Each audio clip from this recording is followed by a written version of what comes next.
Hello, my name is William Halvorsen, and I am doing an oral report on William Carey, missionary, pioneer, and statesman. William Carey was born in August 17th, 1761, in Polersbury, Northamptonshire, in England. That's a little bit difficult to say. His family was not rich, but William was better educated than most in his shire uh, due to his father being the village schoolmaster at the time. He was able to read, which most people weren't able to do. When he was young, his family and he started out as part of the Church of England. However, he eventually, due to confrontations during one of his apprenticeships as a shoemaker, he joined a dissenting congregation. Later, after meeting Andrew Fuller and John Sutcliffe, Carey joined a Baptist congregation and actually began to preach at a local Baptist church in Moulton. During this time, he had finished his apprenticeship, not due to him being dictated a master, but because his old master died. And he also married Dorothy Plackett.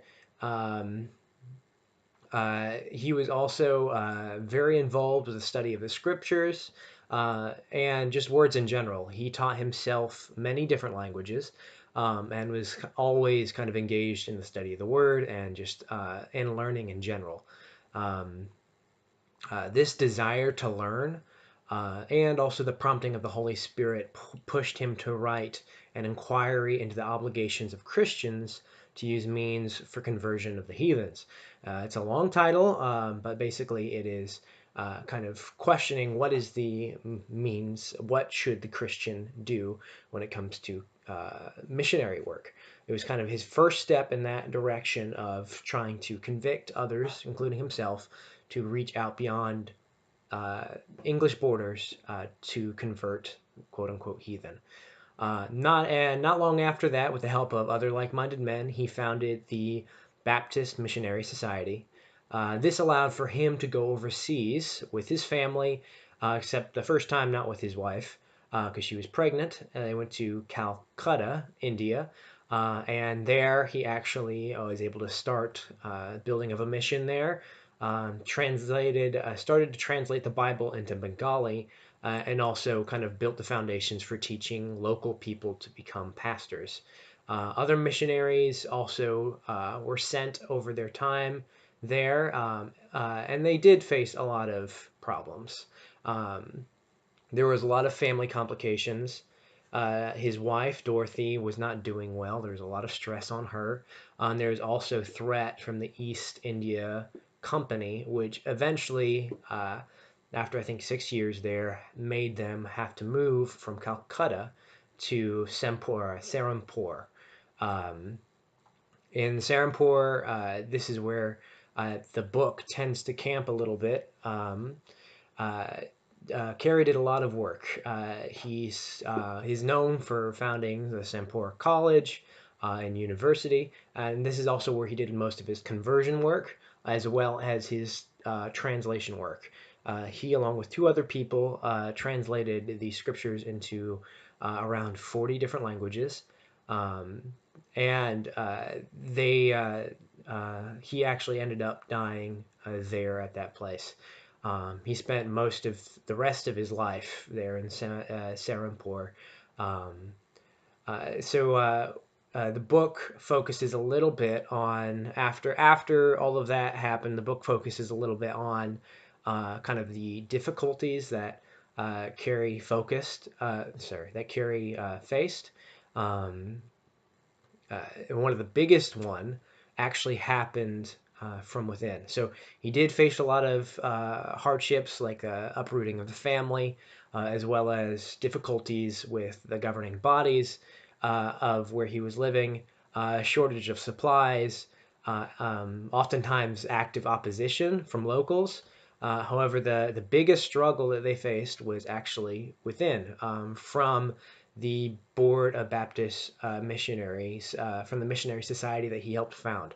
As time went by, the people kind of running the organization were switched out from the people that he kind of founded it with.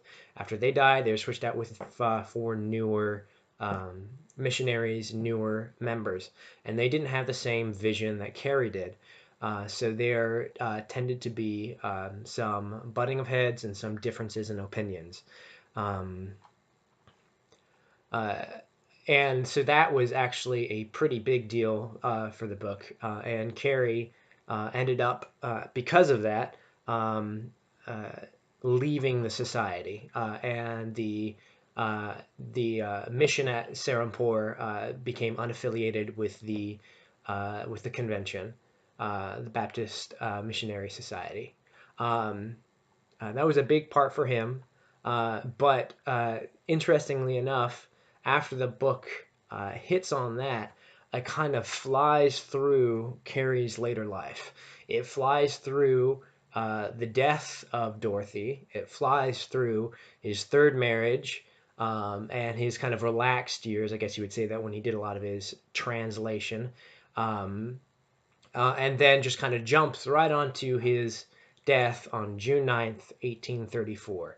I love how the book ends with kind of a look at what was on his tombstone, which is a wretched, poor, and helpless worm, on thy kind arms I fall. And then the book finishes with the quote that Carey is very well known for: "Expect great things from God, attempt great things for God." The book is very good. It kind of draws the reader in because the guy uses a lot of descriptive language and does a good job of kind of building the landscape. However, the author F. Deville Walker has a tendency of looking at Carey through I guess you rose tinted glasses, as it were. Um, he definitely. While William Carey has a lot of amazing things going for him and what God has done through him is excellent, um, he definitely made mistakes. However, this book doesn't seem to highlight that at all. Um,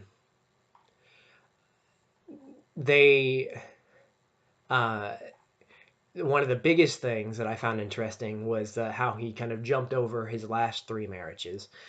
Dorothy died because of, they called it insanity, madness, due to the high stress. She was a simple woman from where Carey grew up, was not well educated, and just the stress of what Carey did and where he went broke her mind. And that was something that the book kind of just flies over. Um, and uh, that bothered me just a little bit. He was not as attentive to his family because they were all uprooted and kind of thrust into it. Yes, his main idea was the gospel and conversion of the heathen, and that's great. But in the same way, I think he sacrificed his family in some way for that, and the book just doesn't focus on that at all. Not only that, but the book also paints the division between the Baptist Society and Carey as in no way Carey or his workers' fault.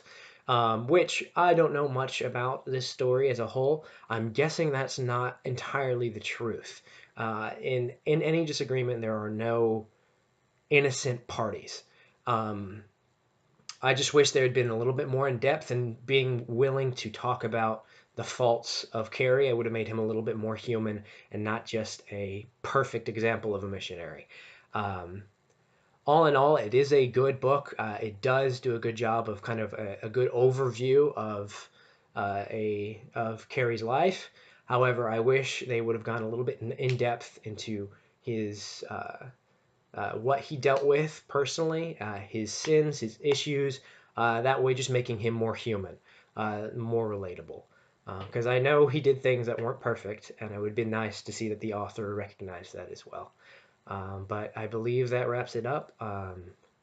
And that is my oral report on William Carey, missionary, pioneer, and statesman.